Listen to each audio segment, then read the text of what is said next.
عارفين ترند الكريب اللي مكسر الدنيا في القاهره عشان محشي حاجات غريبه بكميات اغرب؟ اهو انا بقى اكتشفت مكان في اسكندريه بيعمل نفس الكريبات دي بس باسعار على قد الايد. فانا دلوقتي يا جدعان في شارع سوتر، هتخشوا من البحر لحد الشارع اللي جنب فود كورت نوار هتلاقوا كريبي، فيلا بينا بقى نجربه. هنخش بقى اول حاجه على كريب الناشفيل. ويا جدعان بصوا شكل الكريب، بصوا كميه الحشو في القلب عامله ازاي. ده كده حجم الكريب جنب وش، محطوط فيه طبعا فراخ ناشفيل مع بيف بيكن، في موتزاريلا جوه. عايز اقول لك سعره حلو يعني بالنسبه للباكنج، وقاعده انا حاسس ان انا قاعد في ماكدونالدز ازاي.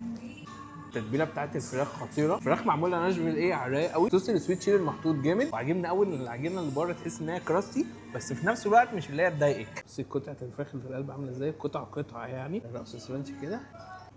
بصي القطمه دي بصوص الرانش ده بدون مبالغه احلى قطمه كريب انا جربتها في 2025 كلها، خطيره. فنخش بقى على الكريب اللي بعده، ده اسمه تكساس سماش. وده بقى ايه، بيبقى فيه قطع السماش تمام يعني. بصي قطعه السماش شكلها عامل ازاي، معاها بيف بيكن.